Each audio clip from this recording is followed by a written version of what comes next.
నమస్తే, black and వైట్కి స్వాగతం. ఈరోజు మా అతిథి లెజెండరీ యాక్టర్ కోట శ్రీనివాసరావు గారు. నమస్కారం సార్. నమస్కారం అండి. కోట శ్రీనివాసరావు లెజెండరీ యాక్టర్ అంటే అసలు ఏమిటండి? ఒక చరిత్ర క్రియేట్ చేసిన నటుడిని లెక్క. అదే తెలుగులో ఇంచుమించు అర్థం నాకు తెలియదండి. నిజంగా తెలియదు. మిమ్మల్ని మీరు తగ్గించుకుని మాట్లాడుతూ ఉంటారు. చెప్పాలంటే మీ హుందాతనానికి అది ఒక నిదర్శనం చెప్పవచ్చు. ఒక సాధారణ బ్యాంకు ఉద్యోగి కోట్లాది మంది తెలుగు ప్రేక్షకుల మనసులను దోచారు. ఇది మీ ప్రస్థానం ఎలా మొదలైంది సినిమాలో?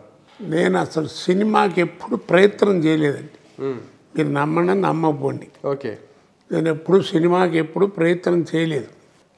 అంటే నాకు ఈ భయం, ఏదైనా నలుగురితో చక్కగా బ్యాంకులో పనిచేస్తున్నాం, 10 మందితో మంచి ఉద్యోగం, పిల్ల జల్ల అంతా బాగానే ఉన్నాం హాయిగా, ఎందుకు దీన్ని పాడు చేసుకోవడం? తీరా వెళ్ళి అక్కడికి వెళ్ళిన తర్వాత ఏమంటే వేషం ఉందంటే కింద పోయి చూసి నీ మొహం ఎప్పుడన్నా అద్దంలో చూసుకున్నా ఉంటారా అంటారేమో అని భయం. అది నాకు అనిపించుకోవడం నాకు ఇష్టం లేదు. చక్కగా నాటకాలు నాకు మొదటి నుంచి అలవాటు. 26 సంవత్సరాలు నాటకాలు వేశాను. ఓకే. అంటే ఒక 20 సంవత్సరాలు గట్టిగా మంచి మంచి వేషాలు వేసి పేరు తెచ్చుకున్నాను. జంధ్యాల గారు నాకు పెద్దవాడి నుంచి బాగా చిన్నప్పటి నుంచి బాగా తెలుసు, కాలేజీ రోజుల నుంచి. సుబ్బరాయ శర్మ గారు, జంధ్యాల గారు, ఇలా చాలామంది, నా శ్రీదత్ గారు, వీరందరూ కూడా నాకు బాగా పరిచయం. సుత్తి వీరభద్రరావు, వీళ్ళందరూ. జంధ్యాల గారు ఎప్పుడన్నా హైదరాబాద్ వచ్చి ఏదైనా నాటకం వేస్తున్నా, సినిమా ఏదైనా తీస్తుంటే కోట రావయ్య సరదాగా 2-3 సీన్లో వేషం ఉంటుంది, సరదాగా వేయని అడగడం. అలా ఏదైనా 1-2 సినిమాలు, ముందు 4 సినిమాలు చేశాను. ఒక మంచి వేషం, పెద్ద వేషం చేసింది ఏంటంటే కుక్క. అది కంప్లీట్ తెలంగాణ మాండలికం మీదే ఉంటుంది.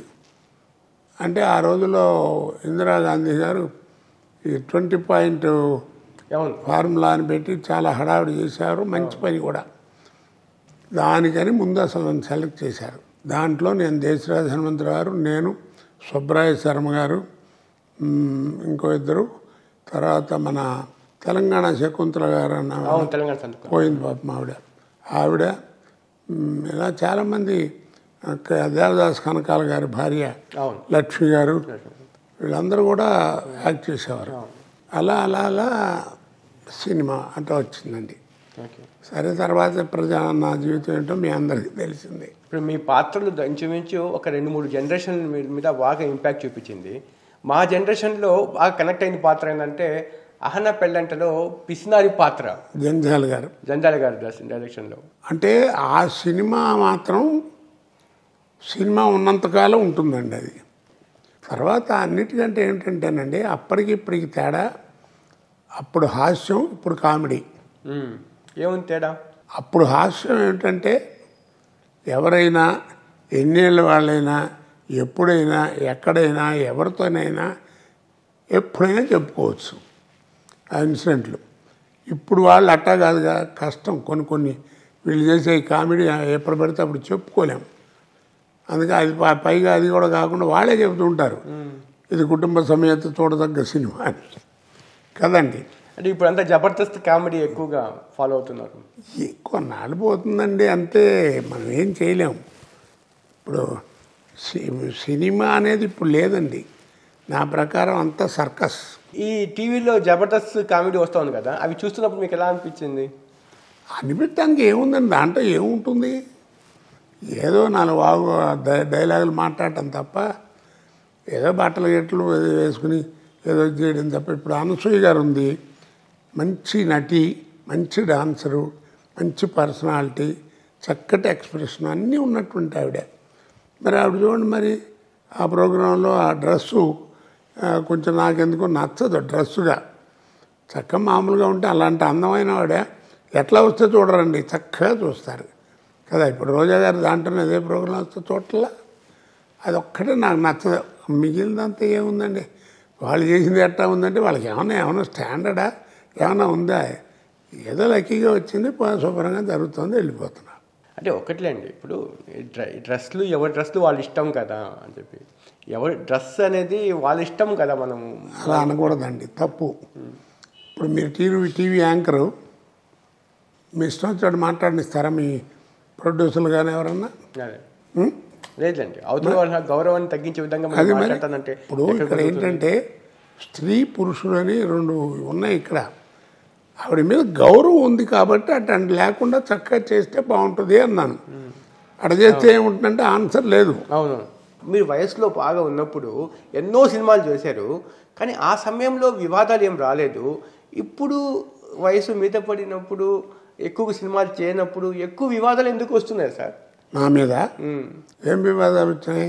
ప్రకాష్ రాజు కాలి గోటికి కూడా కోట శ్రీనివాసరావు పనికిరారు అన్న వ్యాఖ్యలు మీరు విన్నప్పుడు, ఆరోపణలు, మీకు మనసు చివుక్కుమనలేదా? ఇప్పుడు ఈ ప్రశ్న ఎందుకు వేశారు నన్ను? ఆయన ఆ మాట మాట్లాడటం మంచిది కాదు అవును అని మీకు అనిపించబట్టే కదా. అది చాలు నాకు. ఏమండి, నటుడుగా ఎవరు గొప్ప ఎవరు తక్కువ అని కాదు. మనకి పెద్ద గుమ్మడిగా అంత టాలెంట్ ఉంటే కుదరదు. అవును, ఆవిడంత అదృష్టం కూడా ఉండాలి. అవును, ఆ రెండు ఉన్నవాడే కోట శ్రీనివాసరావు.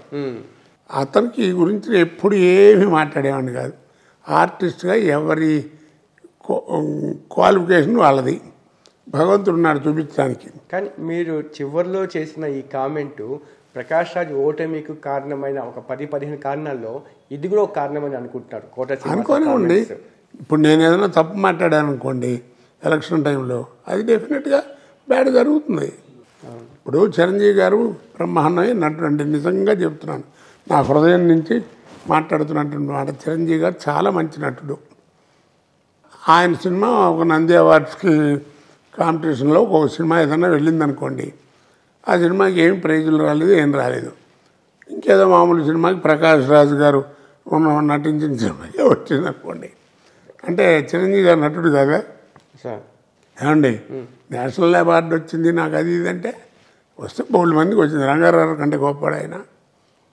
ఆయన గురించి నేను చెప్పదలుచు మూడే మూడు. ఆయనతో నేను కనీసం కాస్త పెద్ద పెద్ద ఇంపార్టెంట్ వేషాలు 15 సినిమాలన్నా చేసుంటా. ఒక్క సినిమాకి టైంకి రాడండి. 9ంటికి కాల్ షీట్ వేస్తే 11:30కి వస్తాడు. ఆ క్యారవాన్ మోగుతూ ఉంటుంది, మేమేమో చెట్టు కింద కూర్చుని అక్కడ కబుర్లు చెప్పుకుని ఉంటాం. ఎప్పుడో 11:30కి వచ్చి వచ్చి హలో అని ఆ ప్రొడ్యూసర్ని మేము డైరెక్టర్ని పలకరించాడు. మళ్ళీ ఏమంటాడు, ఎప్పుడు వెళ్ళిపోతాడని మమ్మల్ని అట్టాగే కూర్చోబెట్టి ఆయన షాట్లు ముందు గవగ తీసి పంపించేవారు. ఇది అవసరం అండి? తనకు తెలీదు. మనం డబ్బులు తీసుకుంటున్నామండి, కనీసం రావక్కలా నువ్వు. ఆ జ్ఞానం ఉండదు నీకు, పెద్దవాడివి కదా. ఏదో చదువుకుంటున్నాను అంటాడు, అది అంటాడు, ఇది అంటాడు, ఏదో మాట్లాడతాడు. అదొకటి. 2, ఒక్క ఆర్టిస్ట్తో తోటి ఆర్టిస్ట్తో చక్కగా కూర్చుని బాగున్నావా, ఏమన్నా ఏమనుకోదు, ఎలా ఉన్నారు, లేట్ అయిందయ్యా, పాపం మిమ్మల్ని అందరినీ కూర్చోబెట్టించాను ఏమనుకోకు అని అని మా ఎవరితోనో మాట్లాడాడు ఆర్టిస్ట్తో. తర్వాత ఇంకోటి మూడోది ముఖ్యమైనటువంటిదండి. మా అసోసియేషన్కి ఆయన ప్రెసిడెంట్గా నిలబడ్డాడు. అదే మా అసోసియేషన్ అతన్ని 2-3 సార్లు సస్పెండ్ చేసింది. ఒక్క జనరల్ బాడీకి వచ్చిందని నాకు తెలియదు. ఎక్కడ సంతకాలు పెట్టలేదు, ఏమి నీకేం అర్హత ఉంటుంది? కోట శ్రీనివాసరెడ్డి మాట్లాడటానికి ఏం పెద్ద గొప్ప అని నాగబాబు గారు వాళ్ళు ఏదో అన్నారు. నేనేం అనలేదు, ఇదే అడిగాను. సరే, నేను మాట్లాడడం తప్పు. మరి ఆయనకి అద్దం ముందు కూర్చొని ఆయన చూసుకోమనండి. ప్రకాష్ రాజ్ అలా ఉంటే చిరంజీవి గారు ఓ పక్క, పవన్ కళ్యాణ్ గారు ఇంకో పక్క, వీళ్ళిద్దరు లేకపోతే అసలు నాగబాబు గారు ఏంటండి, మామూలు నటుడు. ఆయనే ఉత్తమ నటుడు కాదు, గొప్ప నటుడేం కాదు, ఇదేం కాదు. ఎందుకు ఆయనకి నాగబాబు గారు ప్రకాష్ రాజ్ గారిని ఇష్టం వచ్చినట్టు తిట్టాడు. మీ అందరికీ తెలుసు కదా. వాడికి డిసిప్లిన్ లేదు, పాడు లేదు, షూటింగ్లు పోస్ట్ పోన్ అవుతున్నాయి, షెడ్యూల్ మారుతున్నాయి. ఇప్పుడు నాగబాబు మీ మీద ఆ కామెంట్ చేయడం మీ మీద అది ఆయనకి ఉండాలి సార్. నేనేమన్నా అన్నాను ఆయన్ని? ఇప్పుడు కూడా నేను కామెంట్ చేశాను. ఎస్, ఓ పక్క చిరంజీవి గారు, ఓ పక్కన పవన్ కళ్యాణ్, లేకపోతే నా బాబు ఏంటి చెప్పండి? పోనీ పెద్ద యాక్టరా, కొత్త పొలిటీషియనా, ఏముందండి ఈ క్వాలిఫికేషను? అంటే వాళ్ళ అన్న అతని భుజాల మీద ప్రకాష్ రాజ్ని గెలిపించుకొని తీసుకురామని చెప్పి ఒక బాధ్యత పెట్టారు. పెట్టే ఉండొచ్చు సార్, బోల్డ్ మంది ఏమైనా జరిగి ఉండొచ్చు, నేను కాదంట్లా. ఆ మాట ఏమిటండి? నేను అట్లాంటి మాట ఒక్కటి మాటతో ఊరుకుంటారు? మొత్తం టీవీలో నాకు గోలగోలు చేసి వదిలేవారు 4 రోజులు. అవునా కదా? ఎంతది అర్థం ఉండక్కల్లా. నాకు అతని మీద ఎందుకు కోపం? నేను ఏమైనా అన్నానే, ఉన్న మాట చెప్పాను. ఏం మాట అది? బాబు మోహన్, కోట శ్రీనివాసరావు వాళ్ళు ప్రకాష్ రాజు నటన కాలి కోటికి పనికిరారని ఏదో అన్నాడు. ఏమిటి చెప్పండి, పోనీ ఆయన ఎవరికి పనికి వస్తాడు? ఏమన్నామని ఆయన్ని? నువ్వే ఇంటర్వ్యూ అవుతుంది, నువ్వే ప్రకాష్ రాజుని తిట్టివి, నువ్వే ప్రకాష్ రాజుని వెనకేసుకొస్తూ ఉంటివి. ప్రకాష్ రాజు చాలా గొప్పవాడు, అది ఇది ఓటేయాలి మీరు ఏమైంచారా అంటివి. మేమన్నా కాదన్నావా ఏంటి? ఆయన కూడా మా సభ్యత్వానికి రాజీనామా చేశారు. చేయనివ్వండి సార్, ఇప్పుడు ఉండి ఉపకారం ఏముంది ఇట్టండి వాగుడు తప్ప. సార్ ప్రకాష్ రాజు ఓటమి చిరంజీవికి ఏదైనా ఆపాదిస్తారా? చిరంజీవి ఓటమిగా అలా భావించే పరిస్థితి కనిపిస్తుందా ఇండస్ట్రీలో? ఏమోనండి, ముందు ఏం జరుగుతుందో ఎవరికి తెలియదు, కాలమే నిర్ణయించాలి. నేను ఒక రోజున చిరంజీవి గారితో నేను ఎలక్షన్ ముందు మాట్లాడిన మాట వాస్తవం. చిరంజీవి గారు నమస్కారం అండి రండి, ఏమండి అన్నారు, ఏదో మాట్లాడుకుందండి చేసి, సార్ మీరు నుంచోండి లేకపోతే మీ వాళ్ళని ఎవరి నుంచో పెట్టండి, మేమంతా సపోర్ట్ చేస్తాం. కానీ మీరుగా మీలాంటి స్టేచర్ ఉన్నటువంటి గొప్పవాళ్ళు ప్రకాష్ రాజు గారిని సపోర్ట్ చేయటం మంచిది కాదు, నాకు మంచిది కాదు అనిపించింది, చెప్పాల్సింది చెప్పాను అన్నాను. తప్పేముంది, ఎస్ నేనేం బయట పిచ్చిగా వాకుండా అన్నాను. ఆయన నాతో ఏమన్నారంటే ఏదో అవి ఇవి మాట్లాడి, కోటయ్య ఏం లేదే ఓ రోజు వచ్చాడు ఇలా ఎలక్షన్లో నుంచుంటున్నాను అన్నాడు, మంచిదా బెస్ట్ ఆఫ్ లక్ అన్నాను. చిరంజీవి అంటే మీరు చెప్పిన ప్రకారం చిరంజీవి సపోర్ట్ లేదా సార్ ప్రకాష్ రాజ్కి? ఏమోనండి, ఎవరికి తెలుసు. అది మీరు చెప్పిన ప్రకారం అయితే ఇంకా లేదని అనుకుంటున్నా నేను. ఉంటే ఉండదు, దాని తప్పేముంది. ఇప్పుడు పవన్ కళ్యాణ్ చిరంజీవి గారు అబ్బాయి వాళ్ళు వెళ్ళారు, ఓట్లు వేసారు, వేసింది సార్.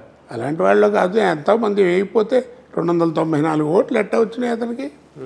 ఏదో నాన్ తెలుగు అంటారు, ఎవడన్నా నిన్ను ఇవాళ మాట్లాడటం కాదు. నేను 1994 నుంచి మాట్లాడుతున్నాను.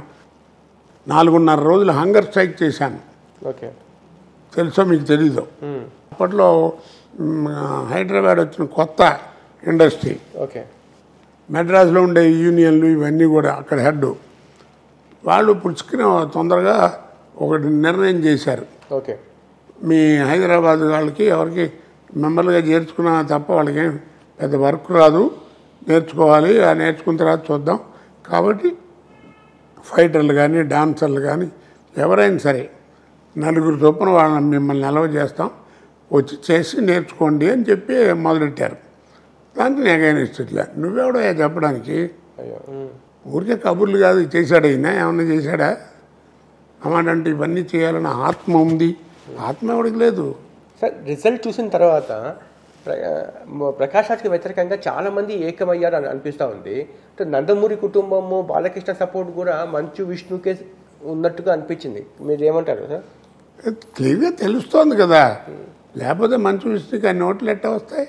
సార్ బాలకృష్ణ వీళ్ళందరూ ఏకం కావడానికి మంచు విష్ణు వైపు కారణం ఏంటి సార్? అంటే మెగా ఫ్యామిలీ యొక్క ఎక్కువగా పెరిగిపోతూ ఉంది మోనోపలి తెలుగు ఇండస్ట్రీలో, అందుకోసం మీరందరూ ఏకమయ్యారంటారా? లేకపోతే కేవలం ప్రకాష్ రాజ్ని వ్యతిరేకించాలని చెప్పి వీళ్ళందరూ ఏకమయ్యారంటారా? ఏది ఏమైనా ఒకటి మాత్రం ఖాయమండి, ప్రకాష్ రాజు ఎలక్షన్లో నిలబడటం వల్లే ఇది అన్నీ వచ్చినాయండి ప్రస్తుతం ఈ సంవత్సరం ఈ ఎలక్షన్కి మాత్రం. ఏమండి, అలాగే ఇప్పుడు ఏదో మోహన్ బాబు గారు ఏదో పోస్టల్ బ్యాలెట్ మీద మోసం చేశాడు, తప్పు చేశాడు అంటున్నావు. అది నాకు నీకు అందరికీ మైక్ పట్టుకుని చెప్తే సుఖం. వెళ్ళి శుభ్రంగా ఆయనతో కూర్చొని ఏమండి తప్పు కదా అని అడగండి. సార్ మీకు చిరంజీవి తెలుసు, మోహన్ బాబు తెలుసు. మోహన్ బాబు ఆర్టిస్టులతో డీల్ చేసే విధానం అంత హై హ్యాండెడ్గా ఉంటుందా సార్? అంటే ఇప్పుడు ప్రకాష్ రాజ్ ప్యానల్ వాళ్ళు అంతా అన్నారు కదా, మాకు తిట్టాడు, అమ్మ బూతులు తిట్టాడు, మా అమ్మల్ని తిట్టారని చెప్పి, అలా ఉంటుందంటారా? నాకు తెలిసి మోహన్ బాబు కోపిస్ట్ అండి, కానీ మంచి మనిషి అండి, మంచి మనిషి, ఎవరికి హాని చేసే రకం కాదు. కాకపోతే ఏంటంటే కొంచెం మాట కర్కశంగా ఉంటుంది, చాలా కర్కశంగా ఉంటుంది. ఇప్పుడు నేను సీనియరు, ఇప్పుడు కొద్దిగా గొప్ప సర్వీస్ ఉన్న ఎక్స్పీరియన్స్ ఉన్నాను కదా, నా మీద కోపం వచ్చింది అనుకోండి, కోట ఏంటి పిచ్చి పిచ్చిగా నువ్వు ఏం లేట్గా వస్తున్నావు, సరిగ్గా రావేంటి, కొట్టానంటే మొహం బయలుపోద్ది అంటుంటాడు. మీతో కూడా మామూలుగా అంటుంటాడు, నన్నే కదా అందరినీ అంటుంటాడు. మరి అందరూ నీకొక్కడికి ఎట్టా వచ్చింది పోటుగాళ్ళగా? నేను 4 సార్లు 5 సార్లు చెప్పాను, మోహన్ బాబు గారు మీరు ఏదో సరదాగా ఉంది కాబట్టి మనందరం కలిసి ఉన్నాం కాబట్టి ఒక అన్నయ్య తిట్టాడు అనుకుని ఊరుకుంటున్నాను తప్ప ఎందుకంటే తిట్టుకుంటారు, ఎవడో వినేవాడికి బాగుండదని. సరే, ఇప్పుడు దాసనారాయణ తర్వాత ఖాళీ అయిన పెద్ద మనిషి కుర్చీలో మోహన్ బాబు కూర్చోడానికి అర్హుడా, చిరంజీవి కూర్చోడానికి అర్హుడా సార్? ఎవరికైనా అర్హత ఉంది సార్. మీ దృష్టిలో చెప్పండి సార్. మురళీమోహన్ పనికిరాడు. ఏమండి కృష్ణరాజు యాక్టివ్గా లేరుగా. లేరుగా అంటే ఇప్పుడు ఏముంది, ఆయన పెద్దవాడు అయిపోయాడు, 90 ఏళ్ళు దాటి. అట్టుగా దాసరి ఎటువంటి పాత్ర పోషించేవాడు, ఆర్టిస్టు, ప్రొఫెషనల్ లైఫ్ కాకుండా వ్యక్తిగత లైఫ్లో టైం స్పెండ్ చేసి పరిష్కారం చేసేవాళ్ళు. ఆయన పనిచేశారంటే మోహన్ బాబు దాసనారాయణరావు గారు ఆ రోజులు వేరు సార్. కాస్త పెద్దవాళ్ళు చెబితే వినటం చేయటం అనేటువంటి ఓ పద్ధతి ఉంది. ఇప్పుడు నేను కూడా కొన్నాళ్ళు దాంట్లో మాలో కొంచెం ట్రెజరర్గా పనిచేశాను. అప్పుడే కొంచెం నాకు కూడా ఇబ్బంది జరిగింది. ఏం చేయాలని గట్టిగా అడిగితే దాసనారాయణ దగ్గరికి వెళ్ళాము. దాసనారాయణ ఈయన పేరేంటి బాలకృష్ణ, అలాగే చిరంజీవి గారు, వీళ్ళందరూ ఇంటర్వ్యూర్ అయ్యి కూర్చుని మాట్లాడి అట్లా కాదు అట్లా చేయండి అన్నారు. చేశారు, పని అయిపోయింది. మా అన్నయ్య చిరంజీవి గారు ప్రకాష్ రాజ్ని నువ్వు గెలిపించాలి అని అన్నాడు. ఎవరు? నాగబాబుని అన్నారంట. అన్నాడా? చిరంజీవి గారు అన్నాడా? అంటే అన్నాడేమో, నేను వినలేదు. అందుకోసం ఆయన ప్రకాష్ రాజ్ తరఫున ఫైట్ చేశారు ప్రత్యర్థుల మీద. ఇప్పుడు ఆయన చేశాడని ఆయన పరువులు తీయటం ఎందుకయ్యా? అన్నయ్య లాంటి వాడు సపోర్ట్ చేస్తున్నాడు, ఎంత జాగ్రత్తగా ఉండాలని చక్కగా గౌరవంగా మాట్లాడాలి. ఆయన చేస్తున్నాడు కదా అని చెప్పి నీ నోటికి వచ్చినట్టు నువ్వు మాట్లాడితే అందరినీ. అంటే నాగబాబు మాట్లాడిన తీరు కూడా ప్రకాష్ రాజ్ ఓటమి కారణం అంటారా? డెఫినెట్గా కారణం అండి, డెఫినెట్గా. అతను ఎలక్షన్లో నుంచోడానికి అతను గట్టిగా పట్టుబట్టడానికి కారణం చిరంజీవి గారు అయితే, అతను ఓడిపోవడానికి మెయిన్ కారణం ఎవరంటే నాగబాబు. ఇటేమో ఆయన పేరేంటి విజయ నిర్మల గారి అబ్బాయి నరేష్ ఊరికే సుత్తివాగుడంతా వాగి ఇప్పటికే మాట్లాడుతూ ఉంటాడు. నేను శ్రీకాంత్కి ఓటేసాను, గెలిపించుకున్నాను, నేను ఎవరికి చెప్పుకోవాలి? ఇప్పుడు నేను రిజైన్ చేశాను వేస్తున్నానంటే. మీరు శ్రీకాంత్ ఓటేశారు సార్? వేశానండి, ఎవరన్నా వేయలేదని. మోహన్ బాబుకి నాకు ఉన్నటువంటి అనుబంధం చాలా గొప్పది, దాన్ని కూడా విస్మరించేశాను. మిగతా వాళ్ళకి ఎవరికి వేశారు? నా ఇష్టం వచ్చిన వాళ్ళకి. అతనికి చెప్తున్నానండి, అతను రిజైన్ చేశాడు కాబట్టి. ఓకే కాదండి, అట్ట పిచ్చిగా మీరు ఏదో నేను పడలేను గెలిచాను కిందసారి నరేష్ ఇట్ట మాట్లాడు వాగాడు, ఇన్సల్ట్ అయిపోయాను, ఏదో డబ్బులు తిన్నా అన్నాడు.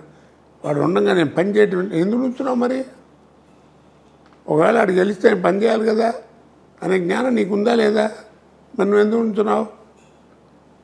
నువ్వు మంచి ఆర్టిస్ట్వి, మంచి కష్టపడి పగలు రాత్రి పని చేస్తావు, 10 మందికి ఏదైనా ఉపకారం చేస్తావు అని ఫీలింగ్తో నీకు ఓటేశారు, గెలిపించారు. ఇప్పుడు వాళ్ళు ఎవరికి చెప్పుకోవాలి? రేపు ఏదో ఇంకోటి వచ్చి ఓ చక్రాయి కానీ ముక్కాయి కానీ పెడతారు, దాంట్లో వాడికి ఏం తెలియదు, ఏం పెట్టదు, ఏం చేస్తారు? వీళ్ళందరూ ఏమైపోవాలి? అంటే కొంతమంది అంటారు సార్, నాగబాబుకి కల్మషం లేని మనస్తత్వం అని కూడా అంటారు. కల్మషం ఎవరికుంది? మాకుందా ఏంది? నేను శుభ్రంగా ఉన్నది ఉన్నట్టు మాట్లాడతాను, నా గురించి అందరూ అదే చెప్పుకుంటారు. నేను ఎప్పుడు మాట్లాడలేదండి, ఎలక్షన్ అయిపోయింది కాబట్టి మాట్లాడదు, తప్పట్ట మాట్లాడడం. ఎప్పుడు లేని విధంగా ఈసారి ఎన్నికల్లో క్యాస్ట్ ఎలివేట్ అయింది, అండర్ కరెంట్గా పనిచేసింది అంటారు. ఇదేంటి సార్ లొల్లి? అది ఉందా సార్ నిజంగా? ఉంది, దానికి ఇంకొక విషయం లేదు. కానీ నేను ఒక సామాజిక వర్గాన్ని గౌరవించుకుంటాను. ఎందుకు అంటే 100కి 95% వాళ్ళ ఫుడ్డే నేను 40 ఏళ్ళు తిన్నాను. మిగిలిన 5% రాజులు కానీ రెడ్లు కానీ అలాంటి వారు వాళ్ళందరూ పెట్టి పోషించారు నన్ను. 95% నేను తిన్నది కమ్మవారి ఫుడ్డే, ఓపెన్గా చెప్తున్నాను. ఆధునిక యుగంలో కాదు, ఇంకా మేము మధ్య యుగాల్లోనే ఉన్నాం అనిపిస్తూ ఉంది. ఆ కులం పేరుతో ఇంకా కులం కులం కులం కులం కులం సార్. ఇప్పుడు జనం ఎలా ఉన్నారంటే చెప్తే కోపం వస్తుంది, అయినా కానీ నేను చెప్తూనే ఉంటాను, చాలా ఇంటర్వ్యూల్లో చెప్పాను. సాధన తక్కువ, వాదన ఎక్కువ. సాధన లేదు, వాదన మాత్రం చేస్తారు. రోడ్డుకి ఎడం పక్కన నడవండి అని కమిషనర్ ఆఫ్ పోలీసు వచ్చి చెప్పాడు అనుకోండి, సరే అనుకోండి, ఎడం పక్కన కుడి పక్కన నడిస్తే ఏమవుద్ది సార్? కుడి పక్క ఏమవుద్ది అని చెప్పాలా? నువ్వు ఎడం పక్క కరెక్ట్గా నడిస్తే నీ కుడి పక్క నడిస్తే ఏమవుద్దో నీకే తెలుస్తుంది. 20 గంటల పాటు మీరు ఎక్కువగా పనిచేసేవాళ్ళంట. ఉదయం 6 గంటలకి వెళ్ళి రాత్రి 2 గంటలకి కొంచెం పెరుగన్నం తిని పనుకునేవాళ్ళు, అంత పనిచేశారు. అలా పరిగెత్తు ఉన్నప్పుడు ఫ్యామిలీ లైఫ్ని ఎలా బ్యాలెన్స్ చేశారు సార్? అదే కదండి, మీకైనా నాకైనా ఎవరికైనా సార్ ఆర్టిస్ట్కి టైం వస్తే టైం ఉండదు. అప్పుడు కనుక ఏమిట్రా ఈ గోల ఇప్పుడేంటి పని చేయటం రేపు చేసుకోవట్లని బతికిచ్చామనుకోండి ఉన్నది కాస్త పోద్ది. పని చేశాను రోజుకి 20 గంటలు కాదు, రోజుకి 3 స్టేట్లు పనిచేశానండి. కాబట్టి ఆర్టిస్ట్కి టైం వస్తే టైం ఉండదు, లైఫ్ కూడా వాడి చేతిలో ఉండదు. సార్ మీ జీవితం నుంచి కూడా చాలామంది తెలుసుకోవాల్సింది నేర్చుకోవాల్సింది ఉంది. నిజంగా చాలా ఎంత గొప్ప వ్యక్తి అంటే కోట శ్రీనివాసరావు గారు.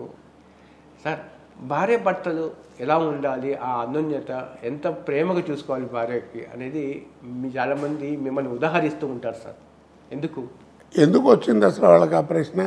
అంటే భార్యకి బాగలేకపోయినా కూడా ఒక దశలో బాగా చూసుకోవడము, చంటి పిల్లలాగా మీరు ఆమెని చూడడము. 1968లో నాకు మ్యారేజ్ అయింది. 73లో ఆ డెలివరీలో ఉన్నప్పుడు, డెలివరీ అయిన రోజులు 21 రోజులు ఎంత అంటారే, ఏదో 2 నెలలు ఏదో ఆ టైంలో మా అత్తగారు పోయింది.